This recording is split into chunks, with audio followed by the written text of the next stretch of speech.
창세기를 드라마로 만든다면 누구의 이야기가 가장 흥미롭겠습니까? 아브라함, 이삭의 이야기도 흥미롭지만 단연코 오늘 우리가 읽은 야곱의 이야기를 따라갈 수 없을 것입니다. 드라마는 어떤 포인트에서 재미가 있냐면 갈등이 있어야 돼요. 그래서 그 갈등이 해소될 때 와, 재밌다. 그렇게 드라마를 봅니다. 그런데 야곱의 삶은 그런 갈등이 계속해서 반복이 됩니다. 오늘 본문도 그 가운데 하나입니다. 야곱은 대표적인 그 갈등이 어떤 형태로 나타나냐면 파란만장한 삶을 살았던 것이 바로 살면서 자신을 위협하거나 보호하거나 그런 군대를 3번이나 만나요. 처음은 외삼촌 라반의 군대입니다. 외삼촌 라반을 속이고 그 재산과 아내들을 데리고 자녀들을 데리고 도망하다가 라반이 그것이 너무 화가 나서 야곱을 해하려고 군대를 이끌고 옵니다. 그게 야곱이 처음 만난 군대예요. 너무나도 두려운 상황이죠. 얼마나 그 라반이 악한 마음을 품었는지 하나님이 직접 개입하실 정도로 두려운 상황이라는 것입니다. 그게 처음이에요. 그런데 갈등이 잘 해소가 됩니다. 하나님의 개입으로. 그런데 두 번째 야곱이 본 군대가 어떤 군대냐면 우리가 금요철야 때 본 것처럼 마하나임이라는 하나님의 군대를 봐요. 그러면 하나님의 군대를 본 것은 좋은 군대를 본 것입니다. 그 군대의 의미는 야곱을 지키겠다, 내가 너와 함께 할 것이다 라는 뜻을 지닌 모습입니다. 그러면 여기까지만 봐야 돼요. 그렇지 않습니까? 하나님의 군대가 내 옆에 있으면 이제 끝나야죠. 왜 다른 군대가 나타나는 거예요? 그런데 야곱은 여기서 끝나지 않고 누구를 만나냐면 곧바로 이어서 3번째 군대를 만나는데 그게 바로 6절입니다. 사자들이 야곱에게 돌아와 이르되 우리가 주인의 형 에서에게 이른즉 그가 400명을 거느리고 주인을 만나려고 오더이다. 에서가 장자권을 뺏기고 동생에게 그 아버지의 축복을 뺏긴 것이 여전히 분이 안 풀려서 400명을 데리고, 여기서 이 400명은 훈련된 자들입니다. 즉 야곱을 해하고자 오고 있다는 것입니다. 야곱의 마음이 어떤가? 7절 8절입니다. 야곱이 심히 두렵고 답답하여 자기와 함께한 동행자와 양과 소와 낙타를 두 떼로 나누고 이르되 에서가 와서 한 떼를 치면 남은 한 떼는 피하리라 하고 두려워하고 있다는 것입니다. 그러면 여기서 제가 3번의 군대를 말씀드렸지만 하나님의 일하심이 참 이상하다는 거예요. 여러분 느끼십니까? 하나님의 어떻게 일하셔야 좀 상식적이냐면 라반의 군대를 물리쳐 주신 하나님이 에서의 군대가 온다는 소식을 들었을 때 마하나임 하나님의 군대로 야곱의 마음을 편안하게 해주셔야 그게 좀 말이 맞지 않습니까? 두려워하고 있는 자에게 마하나임 하나님의 군대가 나타나서 마음을 평안하게 해주시더니 바로 그날 이어서 에서의 군대 만나서 야곱의 마음이 또 다시 심란하게 되는 거예요. 그러면 하나님의 군대의 타이밍이 굉장히 이상할 때 등장한 거 아니겠습니까? 그리고 하나님은 라반의 군대가 올 때도 꿈에서 그들을 막아주셨어요. 에서의 군대도 하나님이 충분히 이미 마하나임으로 일하셨기 때문에 에서야 400명 끌고 가지 마라, 하나님이 경고하시면 400명의 군대는 애초에 올 수도 없는 상황이라는 거예요. 그러니까 하나님이 평강을 주시고자 한다면 에서의 군대를 만나지 않을 수 있다는 것입니다. 그런데 하나님은 나타나신 뒤에 야곱의 마음이 심란하고 두렵고 답답한 상황을 그냥 보고 계시고 일단은 방치하신다는 거예요. 왜 그러셨을까? 왜 그러셨을까? 오늘 우리는 이 군대의 이야기, 이렇게 바라보는 순서를 통해 아주 중요한 포인트를 한 가지 말씀드리면 오늘 기억할 첫째입니다. 하나님이 이 이야기의 순서를 통해서 말씀하고자 하는 것은 첫째로 하나님의 사람이라고 해서 하나님께서 모든 인간 관계의 갈등을 다 풀어주시는 게 아니라는 것입니다. 다시 정리합니다. 하나님과의 관계는 하나님과의 관계예요. 사람과의 갈등이 있는 관계는 사람이 해결해야 된다는 거예요. 물론 하나님이 사람 관계에서도 개입해 주시긴 하지만 하나님은 그 개입을 초자연적으로 함부로 에서야 야곱은 내 백성이니까 너 함부로 하지 마라고 그렇게 일방적으로 하시지는 않는다는 거예요. 에서의 고통도 하나님이 에서의 군대를 통해 야곱이 느끼기를 원하신다는 것입니다. 에서가 400명을 지금까지 몇십 년이 지났는데 데리고 온다는 것은 그만큼 원한과 아픔이 컸다는 것을 오늘 야곱이 두려움 가운데 그 고통의 크기를 느끼길 원하신다는 거예요. 여러분, 이것은 제 이야기가 아니라 이미 예수님이 말씀해 두셨습니다. 마태복음 5장 23절 24절입니다. 그러므로 예물을 제단에 드리려다가 거기서 내 형제에게 원망 들을 만한 일이 있는 것이 생각나거든 예물을 제단 앞에 두고 먼저 가서 형제와 화목하고 그 후에 와서 예물을 드리라. 하나님 앞에 아무리 관계를 위하여 예물을 드리려고 나왔어도 사람 관계가 원망 들을 만한 일, 즉 내가 잘못했든지 아니면 사람과의 관계에서 오해가 쌓일 만한 일들이 있다라면 그것을 너가 가서 풀어야 된다는 거예요. 너가 해결해야 된다는 거예요. 하나님 관계만 좋다고 사람 관계를 하나님이 다 해주시는 게 아니라는 것을 놓치지 말아야 된다는 것입니다. 이전에 우리 교회 초창기에 2017년도 개척하고 나서는 매 토요일마다 할 일이 뭐냐면 여기가 상가지만 그래도 그렇게 작업할 게 많아요. 자꾸 뭘 이렇게 손대야 돼요. 바꾸고 고치고. 그래서 토요일은 아예 작업복을 가지고 와야 돼요. 그래서 뭐가 있으면 또 작업을 하고 하는데 그때 철판을 자르고 용접하는 일이 있었어요. 이제 그거는 이제 우리가 할 수 없는 일이니까 어떤 집사님이 자기가 그 일을 하는 이제 친구분을 이제 데리고 왔어요. 그래서 그분한테 또 페이를 드리고 일을 잘 했는데 제가 또 집사님 지인이니까 같이 식사를 좀 저녁에 같이 합시다. 제가 대접하겠습니다. 그래서 식사를 하는데 목사니까 무슨 말 하겠습니까? 뭐 교회 다니신 적 있어요? 식사하는 가운데 그냥 여쭤봤는데 굉장히 부정적인 말을 저한테 하시는 거예요. 뭐라고 말씀하시냐면 미래 완료형으로 말씀하세요. 저는 교회 절대 안 다닐 겁니다.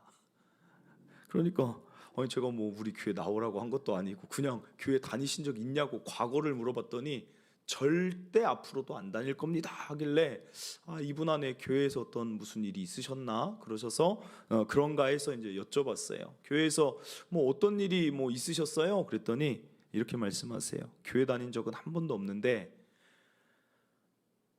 참 교회 다니는 우리 형과 형수 때문에 자기는 교회를 절대 안 다닐 거래요. 물론 그 형과 형수의 이야기도 들어봐야 되는 거지만 그분이 하시는 말씀이 이 포인트를 말하는 거예요. 우리 형과 형수는 일평생 잘못했어도 잘못했다는 말 한마디가 없다.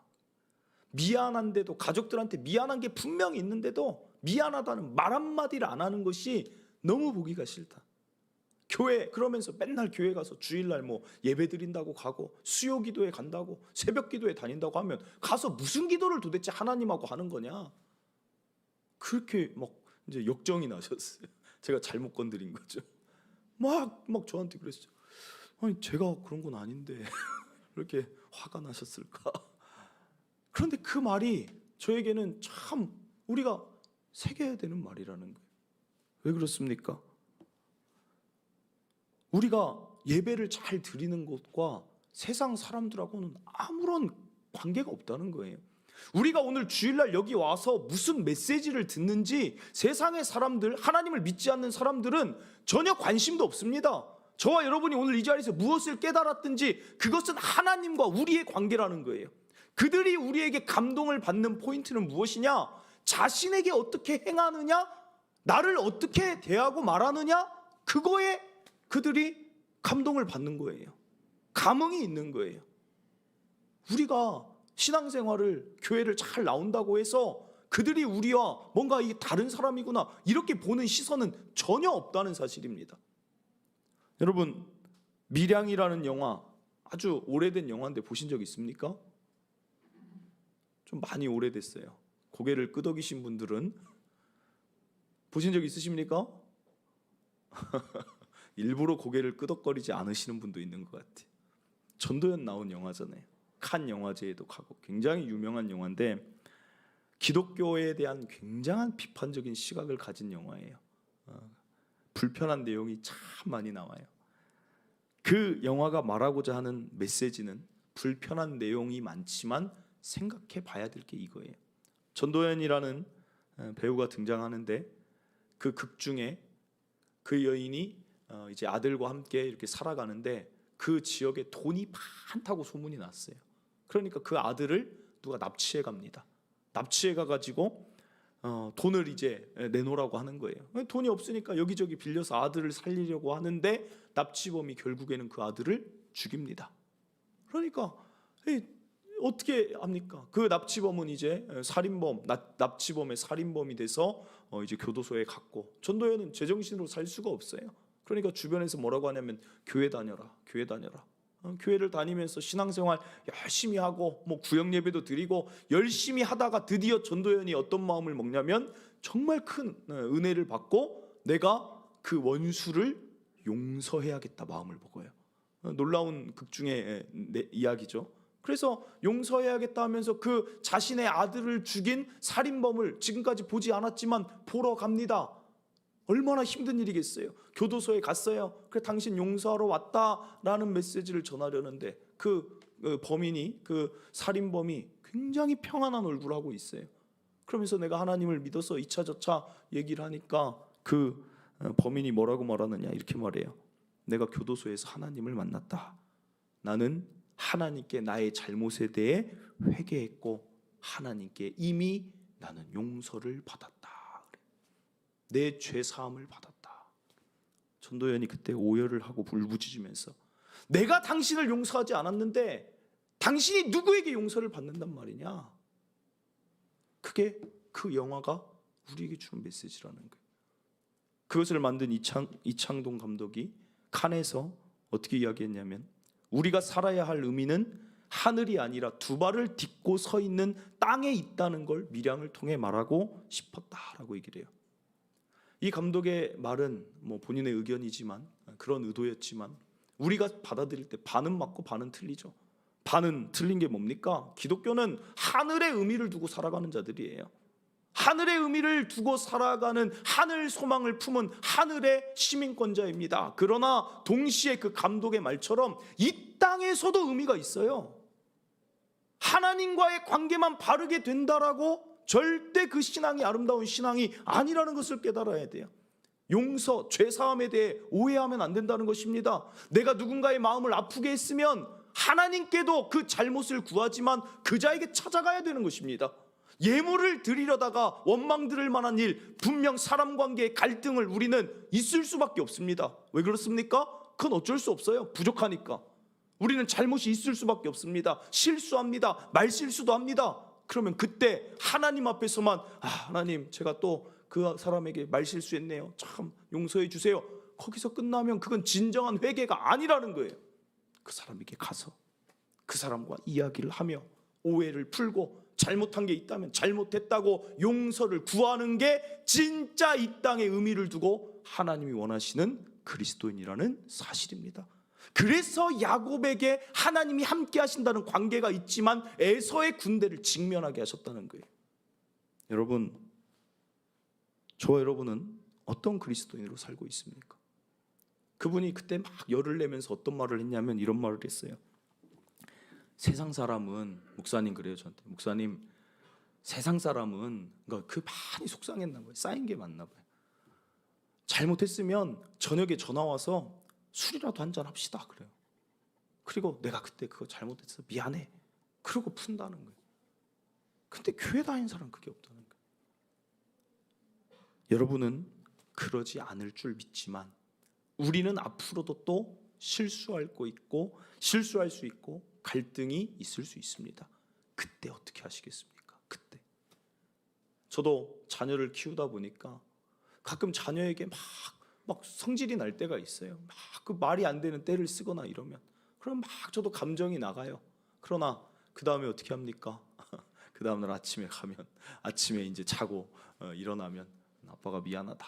아빠가 좀 더 아빠가 이야기를 잘 성숙하게 했어야 되는데 미안하다 딸아. 그러면 여러분 그때부터 제가 지난번 말씀드렸죠. 아빠 옆에만 있어요. 아빠 옆에서 밥 먹을 거야. 아빠가 시켜줘. 아빠가 옷 입혀줘. 그러다 또 감정이 올라오죠. 왜 자꾸 아빠한테만 그러니? 그래도 보이는 거예요. 미안하다. 여러분, 미안하다 잘못했다가, 기독교의 용서는 정말 중요한 가치인데 여러분 이렇게 생각하셔야 돼요. 누군가 나에게 잘못했을 때 용서해 주는 것만 기독교의 용서가 아니라는 거예요. 기독교의 용서는 내가 잘못했을 때 누군가에게 용서를 구하는 게 기독교에서 말하는 용서예요. 두 가지가 같이 있어야 된다는 것입니다. 그래서 골로새서 3장 13절, 누가 누구에게 불만이 있거든 서로 용납하여 피차 용서하되 라고 얘기하고 있어요. 서로 용납해 주라는 것입니다. 너희는 어쩔 수 없이 인간관계 가운데 갈등이 있을 수밖에 없는데 어떨 때는 너희가 용서를 구하는 것이고 어떨 때는 너희에게 구한 그 사람에게 용서해 주는 것, 그것이 주께서 원하시는 일이다. 사랑하는 성도 여러분, 오늘 혹시라도 이 말씀을 듣고 생각나는 성도, 용서를 구해야 되는 가족이 있거나 지인이 있다면 오늘을 넘기지 마시고 식사도 하시고 커피도 한 잔 드시면서 꼭 용서를 구해보면 그때 진정한 관계의 회복이 일어나게 될 줄 믿습니다. 이어서 한 가지만 더 살펴봅니다. 오늘 야곱에게 어떤 교훈을 받아야 되냐면 야곱의 기도를 통해 우리가 교훈을 하나 받을 수 있어요. 이 본문은 그것을 강조하고 있습니다. 9절에서 11절입니다. 야곱이 또 이르되 내 조부 아브라함의 하나님 내 아버지 이삭의 하나님 여호와여, 주께서 전에 내게 명하시기를 내 고향 내 족속에게로 돌아가라. 내가 내게 은혜를 베풀리라 하셨나이다. 10절에 나는 주께서 주의 종에게 베푸신 모든 은총과 모든 진실하심을 조금도 감당할 수 없사오나 내가 내 지팡이만 가지고 요단을 건넜더니 지금은 두 때나 이루었나이다. 그리고 11절이 그 하이라이트입니다. 내가 주께 간구하오니 내 형의 손에서 에서의 손에서 나를 건져내시옵소서. 내가 그를 두려워함은 그가 와서 나와 내 처자들을 칠까 겁이 나기 때문이니이다 라고 말합니다. 이 기도는 굉장히 의미가 있는 이유가 뭐냐면 야곱이 지금까지 라반의 집에 있으면서 하나님 앞에 기도한 걸 한 번도 찾아볼 수 없습니다. 이유는 무엇이냐? 야곱은 지금까지 라반의 집에서도 머리로 사는 사람이에요. 어떤 문제가 있든 머리로 살아요. 이것은 무슨 특징을 말하느냐? 어른으로 살았다는 것입니다. 어른. 여러분, 어른의 특징이 무엇입니까? 어른의 특징은 자기 힘으로 한다는 거예요. 그리고 어른의 특징은 어려움이 와도 내 힘으로 그걸 해결하려고 그 감정을 힘들어도 힘들지 않다고 해요. 아파도 아프지 않은 척을 해요. 그때가 어른이 되는 것입니다. 내가 이거 감당해야지. 그러나 아이들의 특징은 뭐예요? 감정을 솔직하게 드러내는 게 아이예요. 그리고 또 하나는 내 힘으로 하려고 하지 않아요. 하나님 의지예요. 오늘 이 야곱의 기도는 야곱이 처음으로 머리를 내려놓고 어른됨을 내려놓고 오늘 하는 기도입니다. 아까 11절에 보면 이렇게 나오죠. 내가 두렵습니다. 내가 겁이 나니이다 이렇게 말하는데 이때 야곱의 나이가 몇 살인 줄 아십니까? 우리는 야곱 하면 늘 청년인 것 같지만 이 기도를 드릴 때 야곱의 나이가 76세예요. 야곱이 재력이 없었습니까? 야곱이 이때도 머리 쓰면 어떻게 피할까 저렇게 할까 충분히 더 할 수 있지만 더 이상 그렇게 하지 않고 내려놓습니다. 그냥 아이처럼 하나님 무서워요. 에서 형 76세 먹은 노인이 지금 그렇게 하고 있는 거예요. 하나님 무서워요. 하나님 두려워요. 아이처럼 기도할 때 결국에는 에서의 사건이 이 아이와 같은 기도를 통해 에서를 하나님이 변화시켜 주신다는 것입니다. 사랑하는 성도 여러분, 오늘 기억할 둘째, 아이의 솔직함으로 신앙생활 하시길 바랍니다. 저는 저와 여러분이 하나님 앞에 어른 되지 않았으면 좋겠어요. 이렇게 오늘 표현하고 싶어요. 우리의 신앙 그리스도인의 모습은 어떻게 해야 되느냐? 사람과의 관계에서는 저는 저와 여러분이 어른 되길 바랍니다. 더 용서해주고 더 품어주고 더 배려해주는 사람 관계에서는 정말 어른이다. 하나님 앞에서는 하나님이 인정하는 아이가 되시길 바래요. 다윗이 어떻게 합니까? 사람에게 있어서는 너무나 잘 품어줘요. 사울을 품어줘요. 사울을. 자신을 배반한 자들을 다 품어줘요. 어른입니다. 그런데 신앙생활 하나님 앞에서는 그가 기도하는 거 보세요. 시편의 기도들 보세요. 힘들면 힘들다, 아프면 아프다, 못하겠으면 못하겠다. 심지어 어떤 기도까지 합니까? 이런 기도까지 해요. 악인에 대해서 기도할 때 여러분 몇 번 말씀드렸죠? 하나님, 저 악인이 걸어갈 때 그 땅이 미끄럽게 해주세요. 그 무슨 기도예요? 땅이 미끄럽게 해달라는 게 뭐예요? 뒤로 넘어져서 머리가 깨지든지 아주 저주의 기도 같아요. 그런데 하나님은 그걸 저주의 기도로 보시지 않고 나에게 나오는 아이의 기도로 보신다는 거예요. 그러니 다윗에게 은혜가 계속해서 임하는 거예요. 이제 성경 통독 이번 주에 우리 욥기 읽습니다. 욥기를 읽으면 여러분 그런 생각 들 거예요. 왜 이렇게 기냐 욥기가. 그냥 똑같은 말 같고 긴 이유 중에 하나가 뭐냐면 그 많은 내용을 차지하는 게 욥의 하나님에 대한 기도예요. 욥이 아이처럼 하나님을 붙잡는 모습을 저와 여러분에게 보여주시는 거예요. 하나님, 제가 바다 괴물입니까? 하나님 도대체 무엇을 잘못했는지 제발 좀 말씀해 주세요. 계속해서 하나님을 찾는 욥의 아이와 같은 기도에 결국 하나님이 등장하시잖아요. 여러분, 오늘 다시 말씀드립니다. 여러분은 하나님 앞에 아이로 살아가고 계십니까? 아니면 여러분이 이제 다 컸으니까 어른이라고 무거운 짐을 양옆에 다 홀로 짊어지고 이거 내가 어떻게 할 수 있을까? 이거 어떻게 내가 해결할 수 있을까? 하고 살아가고 계십니까? 아이로 살아가세요. 아이로. 혹시라도 이 자리에 그런 분 안 계실 줄 알지만 믿음이 없는 분, 믿음이 약하고 아직 하나님 잘 안 믿어지시는 분이 있다면 그분도 다른 방법이 없어요. 그냥 솔직하게 기도하세요. 솔직하게. 예전에 한 목사님이 자기는 모태신앙인데, 모태신앙들이 좀 그런 면이 많죠. 도무지 안 믿어진대요. 여리고성이 무너진다는 것도 안 믿어지고, 예수님이 무리를 걸었다, 베드로가 무리를 걸었다, 말도 안 된다, 안 믿어지는 거예요. 아무리 들어도. 그럴 수 있잖아요. 그러니까 더 이상은 교회 나오는 게 너무 힘들다, 말씀 듣는 게 너무 힘들다. 그런데 그분이 이제 교회를 안 나와야지라고 생각했는데 20살 때 이제는 대학생이니까 안 나와야겠다. 내가 내 신앙, 내 종교를 내가 결정한다. 그런데 그분이 참 그래도 예의가 있어요. 내가 안 나갈 때 안 나가더라도 하나님 앞에 인사는 드리고 와야겠다. 마지막 인사는 드려야지 않을까. 그러면서 교회 와서 이렇게 기도했대요. 하나님, 그러면서 또 뒷말을 막 붙이는 거예요. 그분이 간증할 때 이렇게 하는 거예요. 뒷말이 뭐냐? 하나님, 계신지 안 계신지도 모르겠지만 그래서 혼자 독백이에요. 독백. 욥처럼. 계신지 안 계신지도 모르겠지만 일단 계시다고 믿고 기도를 드리겠습니다. 그러면서 저 오늘 마지막 인사 드리러 왔습니다. 솔직한 말로 안 믿어집니다. 당신이 계시다는 걸 제가 본 적도 없습니다. 안 믿어져요. 그래서 오늘 만약에 오늘 하나님 계시다는 거 보여주시면 제가 하나님을 당연히 믿을 것이고, 오늘 지금 이 자리에서 안 보여주시면 오늘부로 저는 교회 끝입니다. 그동안 감사했습니다. 그동안 잘 지내세요. 계신지 안 계신지도 모르겠지만 계속 그렇게 막 그게 기도인지 독백인지 막 그냥 막 쏟아놓는데 그날 밤 어떻게 됐을까요?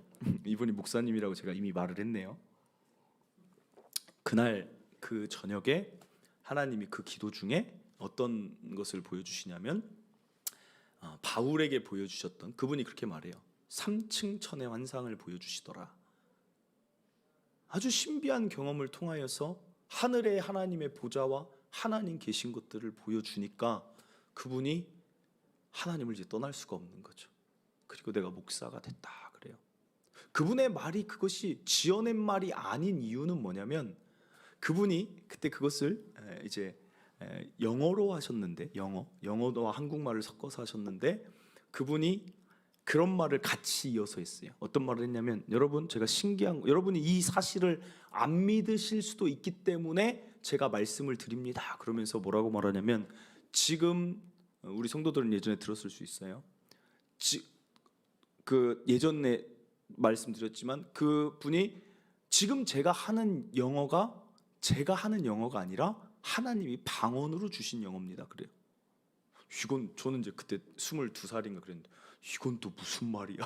무슨 이분이 무슨 3층 천 얘기라더니 이제는 뭐 영어가 방언으로 받았다고?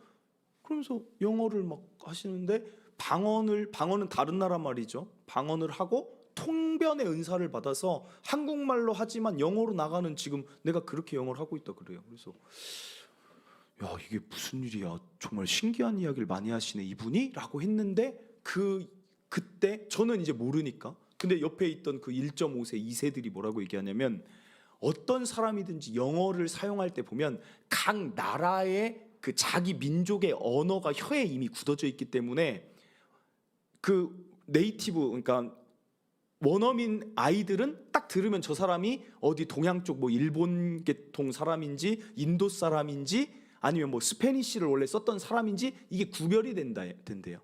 그러니까 우리가 한국 사람이 영어를 아무리 잘해도 이개국어를 해도 그렇잖아요. 외국인들이 한국말을 해도 우리가 들으면 좀 외국인이구나 어색하잖아요. 아무리 잘해도. 그게 다 있다는 거예요. 그런데 그 목사님이 영어를 하는데 그 1.5세 2세들이 말하는 게 전혀 한국 사람이 하는 영어가 아니라 그냥 원어민이래요. 저럴 수가 없다는 거예요. 저분 말이 맞다는 거예요. 저분이 3층천을 본 것도 맞고 저분이 영어 방언으로 지금 설교하는 것도 맞다는 거예요. 그날 밤 유학생들은 뒤집어졌습니다. 주여, 공부가 아니었습니다. 우리가 구할 건 영어 방언이었습니다. 우리 앞에 영어 방언을 하는 저 목사님의 저 영어 방언이 오늘 나에게도 임하게, 기도의 방향이 완전 틀렸죠. 영어 방언이, 그리고 통변의 방언도 하나님 주시옵소서. 여러분, 그 목사님이 그 말 한 이유가 뭐예요? 내가 한 말이 거짓말이 아니고 내 영어를 봐라, 영어 방언을. 즉 말하고 싶은 핵심 메시지가 뭐였냐면 솔직해지라는 거예요. 솔직해지라는 거. 왜 하나님 앞에서까지 어른인 척으로 사냐 그거예요. 나이로 따져도 하나님 앞에 우리가 어른 될 수가 있습니까? 우린 아이라는 거예요. 하나님 앞에 왜 어른으로 사냐 그거예요. 무거운 거 있으면 하나님께 나와서 무거운 짐을 수고하고 무거운 짐진 자들아 다 내게로 와서 그걸 맡기라고 하셨는데 여전히 내가 해결할 수 있다라고 살아가는 거예요. 내가 가장이니까, 내가 그래도 이만큼 능력이 있으니까 자기 힘으로 사는 거예요. 왜 그렇게 사냐 그거예요. 다윗이 능력이 없었습니까? 다윗이 사울을 죽일 능력이 없었습니까? 여러분, 우리는 능력으로 사는 자가 아니에요. 저와 여러분은 아이처럼 하나님께 부르짖고 솔직하게 나아가고 하나님의 은혜를 받으면서 사는 게 신앙인의, 그리스도인의 삶이 아니겠습니까? 정말 그걸 아는 자라면 기도의 자리에 있겠죠. 내가 어른으로 사는지 아이로 사는지는 그걸로 알 수 있어요. 내가 아이라면 기도하지 않을 수 없어요. 내가 어른이라면 여전히 야곱처럼 머리 쓰고 내가 해내려고 하는 거예요. 여러분, 기도의 자리 사모하시고 아이가 돼서 살아갈 때 더 큰 은혜를 맛볼 수 있다는 것 꼭 오늘 기억하시길 바랍니다. 말씀을 맺습니다. 오늘 결론은 딱 이렇게 두 가지로 말씀드리면 될 것 같아요. 첫째, 사람 관계에서는 더욱 어른이 되자. 용서를 구할 수 있고 잘못을 인정할 수 있고 누군가를 품어줄 수 있는 성숙한 어른으로 살아가시고, 하나님과의 관계에 있어서만큼은 내가 더 아이가 되자. 이것이 오늘 저와 여러분의 마음에 심겨지기를 바랍니다. 오늘 함께 찬양하고 나아가길 원하는 찬양은 제가 한 번씩 꼭 부르는 것 같아요. 내가 먼저 손 내밀지 못하고라는 찬양인데, 이 찬양을 부르면 그래, 내가 얼마나 부족한지, 내가 그래도 더 누군가를 섬기며 살아야지, 뭐 이런 마음들이 많이 드는 것 같습니다. 이 찬양 부르면서 같은 마음이 되고, 또 오늘 설교가 생각나기를, 또 사람 관계, 또 하나님 앞에 내가 어떤 자인지, 어떻게 하나님을 찾아야 되는지 좀 느껴지는 그런 찬양이 되기를 바랍니다. 우리 함께 찬양으로 나아갑니다.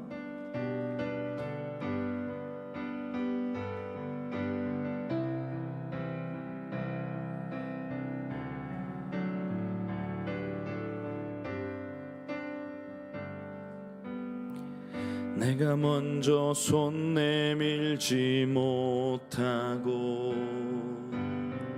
내가 먼저 용서하지 못하고, 내가 먼저 웃음 주지 못하고, 이렇게 머뭇거리고 있네. 그가 먼저 손 내밀길 원했고, 그가 먼저 용서하길 원했고 그가 먼저 웃음 주길 원했네. 나는 어찌 된 사람인가. 오 간교한 나의 입술이여, 오 더러운 나의 마음이여, 왜 나의 입은 사랑을 말하면서 왜 나의 마음은 화해를 말하면서 왜 내가 먼저 져줄 수 없는가. 왜 내가 먼저 손해볼 수 없는가. 오니 나는 오니 나는 주님 앞에서 몸둘 바 모르고 이렇게 느끼며 서 있네. 어찌할 수 없는 이 맘을 주님께 맡긴 채로. 우리 2절 합니다. 내가 먼저 섬겨주지 못하고 내가 먼저 이해하지 못하고 내가 먼저 높여주지 못하고 이렇게 고집 부리고 있네. 그가 먼저 섬겨주길 원했고 그가 먼저 이해하길 원했고 그가 먼저 높여주길 원했네. 나는 어찌 된 사람인가.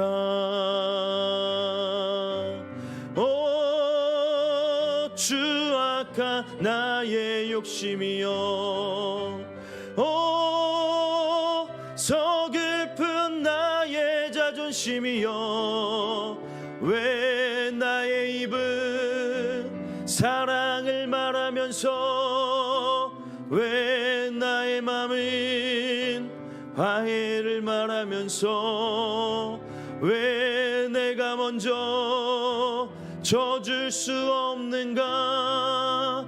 왜 내가 먼저 손해볼 수 없는가. 오니 나는 오니 나는 주님 앞에서 몸둘 바 모르고 이렇게 느끼며 서 있네.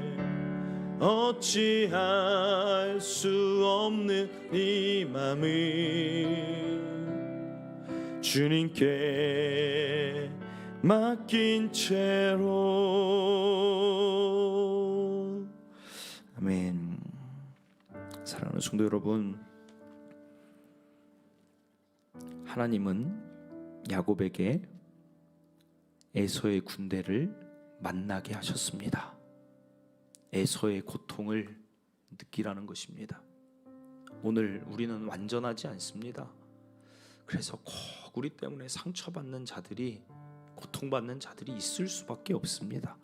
여러분, 자책할 것이 아니라 그들에게 나아가 용서를 구하면 되는 것입니다. 그리스도인의 용서, 오늘 말씀 다시 기억하세요. 참 무거운 주제가 용서이지만 그래도 반드시 우리가 지니고 살아야 될 가치라는 것입니다. 내가 누군가를 용서하는 것도 힘들겠지만 내가 누군가에게 용서를 구하는 건 역시도 나에게 하나님이 주신 일이구나. 오늘 생각나는 분들이 있다면, 하나님, 제가 제 남편에게 용서를 구하겠습니다. 때로는 내 부모에게 용서를 구하며 내 자녀에게 용서를 구하며 내가 그 지인에게 용서를 구하는 용서를 행하겠습니다. 더 성숙한 어른이 된 줄 믿습니다. 또한 나아가 하나님 앞에서는 아이가 됩시다. 하나님 앞에 우리가 뭐 가식을 차릴 게 뭐 있으며 뭘 내세울 게 뭐 있습니까? 다윗처럼, 욥처럼, 야곱처럼 두려우면 두렵다고 말씀하세요. 안 믿어지면 안 믿어진다고 하시고, 이해가 안 되면 이해가 안 된다고 말씀하세요. 그냥 솔직하게 나가는 것이 신앙생활의 가장 큰 무기가 된다는 거 기억하시고, 오늘 하나님에게는 아이가 되겠습니다. 이 아름다운 기도로 오늘도 여러분 기도하고 제가 또 마치도록 하겠습니다.